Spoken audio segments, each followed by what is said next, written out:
In the Great Perfection text, we're starting with chapter 13, there's a fairly long section in here. So I'm not going to go into a great deal of detail, but just hit a few of the key points and then focus on the actual description of the practice.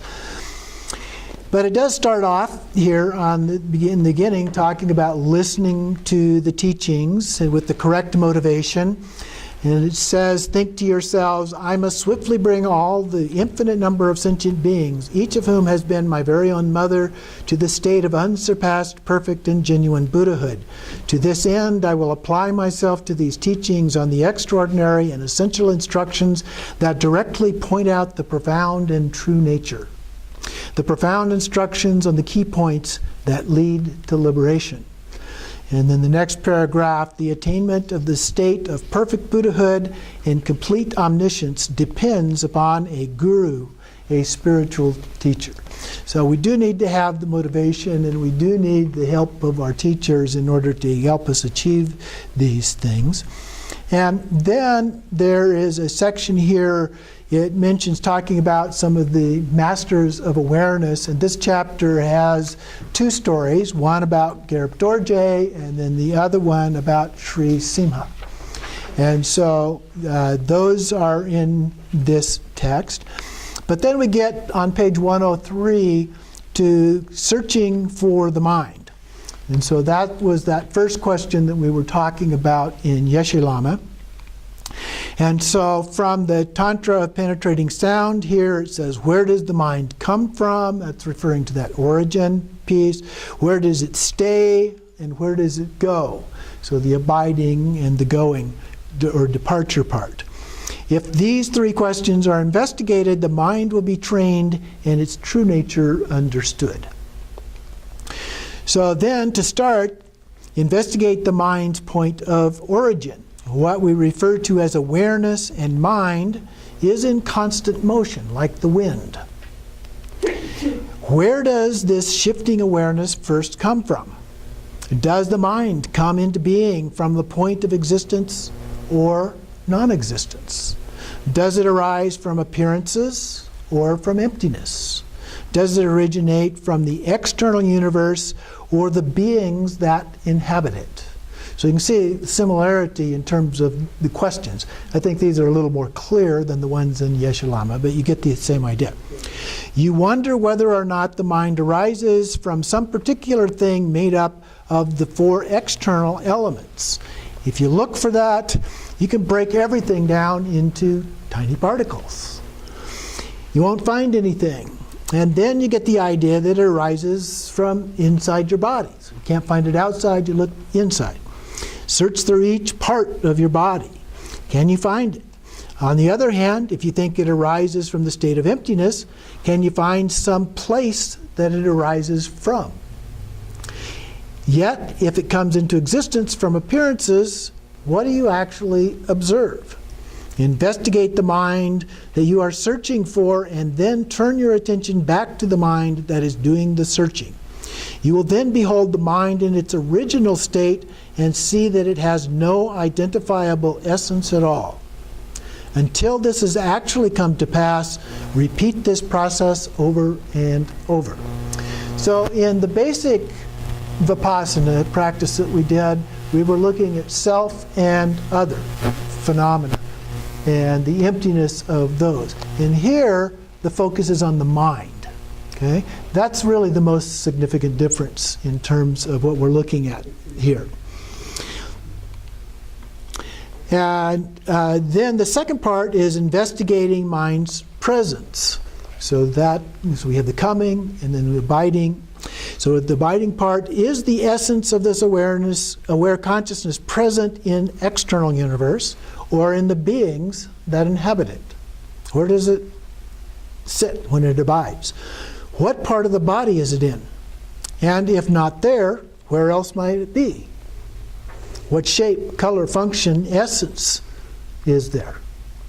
Once you have determined that it does not exist in any location, turn your attention back to the consciousness itself that is conducting the investigation. Continue with this process until you have determined that consciousness lacks inherent existence.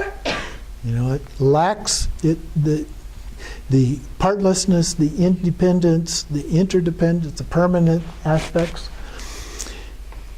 And it has no basis or root, while nevertheless knows and perceives. So that is the key. Third, then look into the mind's departure. Where does it go? We're not thinking the same thing constantly. A thought comes up, it abides, and then it leaves, it disappears. So where does it go? Like the wind, it seems suddenly to arise, then departs just as abruptly. Where does it go? Does it end up in the external universe or in beings that inhabit it?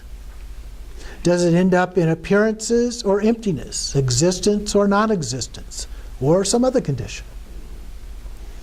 There's no place to which mind goes. We discovered that. And then the subjective mind itself cannot be identified either. It has no essence that one can point to and say, this is it.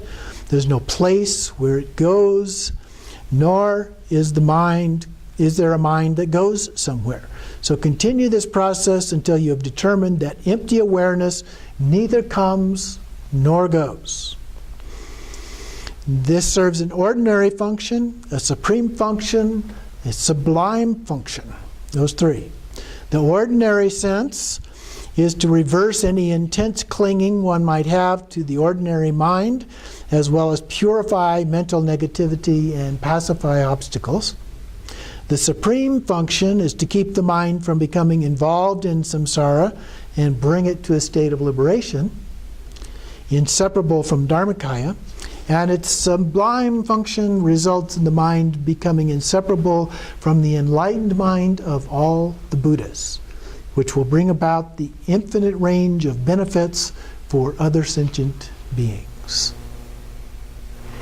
The chapter 14 is called Resting in the Natural State. So this is that abiding in tranquility piece. And so it goes through and talks a little bit about the history of Vimalamitra, Padmasambhava, Longchenpa, and so forth, the Nyingtik Yabshi texts of Longchenpa.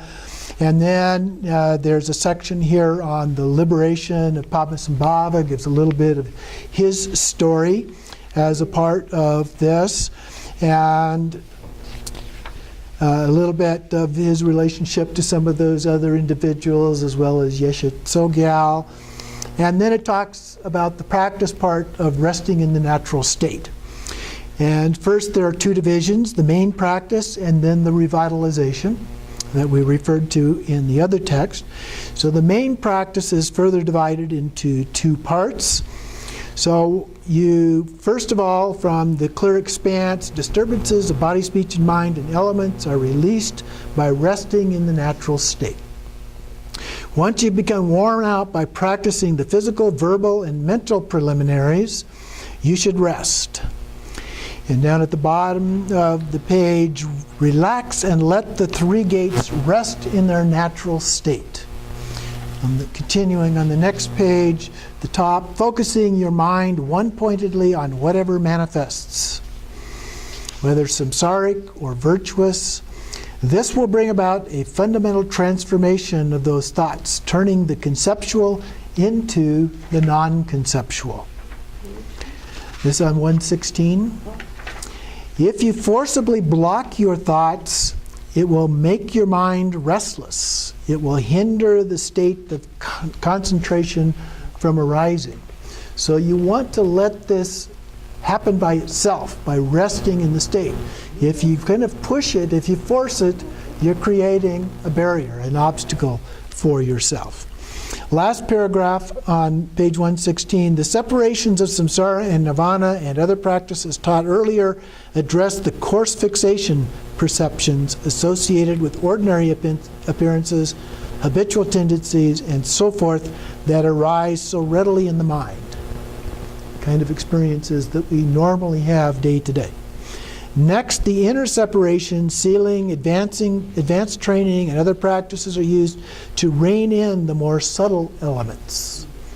This in turn keeps the sense consciousness from being distracted elsewhere, at which point the mental consciousness merges with the 6 collections of consciousness, and mind's tendency to radiate out to other objects is put to rest.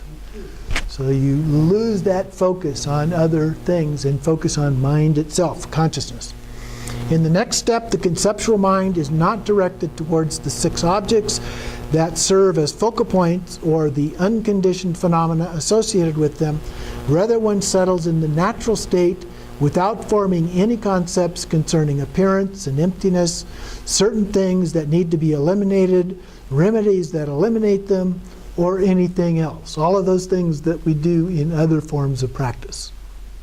The natural state here means uncontrived, while resting denotes simply letting be in this state. Hence the term resting in the natural state. And then down below the quotation there, it talks about beginning on the cushion, cross-legged or squatting position. Let the body be motionless, relaxed, at ease. Breathe naturally. Do not talk or say anything, good or bad. Without recitations, chanting, or other verbal activities, keep silent. Do not identify with any non-virtuous or neutral thoughts of past, present, or future. You can even let go of thoughts that are normally considered virtuous. Just let be. This will bring about a state of basic lucidity in the 3 gates, just like water left untouched, clearing up all on its own. This is a wonderful way to bring about meditative concentration and tranquility. It's especially good to do that outdoors, if you can. Signs of progress. Now, this text tends to add some signs of progress here. You will have no desire to move. You know, you sit there in that stillness and it feels comfortable. It feels good. So you just stay there. You will not want to speak. Silence is golden. Thinking will be purified on their own and vanish. So the thoughts just manage to disappear and self-liberate, as we say. So it says to, until those signs appear, to just continue to do that and persevere in the practice. On page 118, just past the middle of the page, paragraph there, the ultimate supreme function of this practice is to bring about the self-purification of clinging related to ordinary body, speech, and mind. Physically resting in the natural state, one will connect with the Nirmanakaya. Verbally resting in the natural state, one will connect with Sambhogakaya. Letting the mind rest in the natural state, one will connect with the Dharmakaya. Hence, body, speech, and mind are indivisible. So all of those things integrated together. And then it also says to persevere in the practice until those signs have manifested. Continuing on in chapter 15, then we have the revitalization that was also referred to before. Down at the bottom of the page, we have coming of Buddhism to Tibet, and so we have some discussion again here about some of the history and background information of the history coming into Tibet. The actual practice is described starting on page 125 here, revitalization. Again, there are 2 divisions, the teaching on revitalization and how to practice. The last paragraph there, on the previous stage, the mind itself was allowed to rest in its natural state of non-conceptual clarity. Here the training consists of gradually integrating this with one's ordinary activities using mild, intermediate, and intense circumstances to familiarize one with this state. Now we keep saying over and over again that sitting on the cushion is just a practice. It's a practice for the rest of our life. Okay? And so that's the point that it's making here. We need to be able to integrate that with the rest of our 24 hours per day. All right? And so it goes through and describes these here. So Just below the quote, first, the gaze of the listeners. It talks about the 7-point posture and describes all of that. And then just below the next quote says, remain motionless. Do not move your eyes or let your senses chase after signs, sounds, smells, tastes, sensations, and thoughts. Cut the flow of ordinary speech. The movements of breath just relax on their own. Direct your gaze toward the tip of the nose with the sense of vivid presence. However, the 6 collections of consciousness happen to manifest. Do not try to perpetrate or restrain what occurs. Just leave them in their original condition. Through this, all circumstances and appearances will be clear and non-conceptual by virtue of their very essence, and one then trains by simply not falling out of this state. At the top of page 127 then, next the gaze of the Bodhisattva. Stare blankly into space, gazing with the sense of vivid presence. This will set the stage for the arising of a momentary state of mind that is both clear and unimpeded. By its very nature, this state of mind does not exist from the moment it arises. Instead, it must be realized to be indivisible appearance emptiness, like the moon's reflection in a pond. And then third, in the next paragraph, it is the gaze of a wrathful deity. Stand up and spread your feet apart. Then proceed to refine your ability by glancing about with your eyes and shouting, ha, ha, he, he, as you intensify your awareness.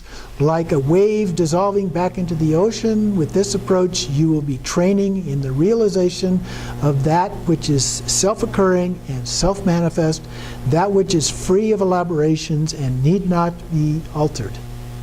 With this approach, the more circumstances you encounter, the more empty wisdom will continue to develop, just like the relationship between the amount of firewood and the size of the fire. So we're talking about using this as a technique to relate it back to how we interact with samsara, with the rest of the world. To summarize then, the gaze of the listeners is the point of the eyes, the point of the nose, and the point of the mind concentrated into a single point and left to themselves, still and motionless. This causes the body, speech, and mind to shift naturally from the state of motion to a state of rest. This is then stabilized with the gaze of the Bodhisattvas, where one looks with their sense of vivid presence into space, staring blankly and letting the 3 gates rest in the natural state. So this is where we're looking up. Then finally, the gaze of the wrathful deities brings the stability of the previous stage to a point of perfection, and through this, to liberation. These practices will produce an extraordinary state of tranquility, imbued with the experiences of bliss, clarity, and non-conceptuality. This in turn will suppress the coarse afflictions and suffering. These coarse afflictions will be conquered by insight, the realization of the nature of original purity, and one will be established on the true path. If you practice, skipping a paragraph, if you practice with a sense of enthusiasm, there will be few hindrances and your meditation will naturally evolve. And in the part of the last sentence there, resistance to the meditation process can turn into a habit. So you should be sure to take short rests and cultivate this in a gradual manner. Okay? So that is the practice. The practice then, in the handout, is first of all to go to a remote place. So I was mentioning it's very helpful to do these outdoors. It doesn't have to be all that remote, but we are going to be doing some verbal pieces here, so it can be helpful. So do that and then settle in the natural state, stillness of body, speech, and mind. And just remain there for a long time, experience the Dharmakaya free of activity. So just sit in the natural state, rest in that natural state.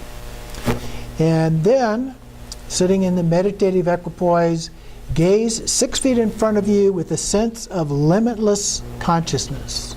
Just open consciousness. Then stand with the feet apart. Point your right hand at the sky with a threatening gesture. That would be like this. The middle 2 fingers there down, the other 2 up. And point your right hand at the sky with a threatening gesture and shout, ha, ha. Then reach out with your left hand in the threatening gesture and shout, he, he. Then rest again without focus. So you'd sit back down. This will empower you with great confidence in awareness of reality itself. So this is a much more simple process than what was described in the texts. You can still use the gazes while you're sitting and resting, looking straight ahead, and looking up, and then looking up, down, side to side. That can be a little bit helpful as a part of the process. But that is the basic practice for you to do for this next week.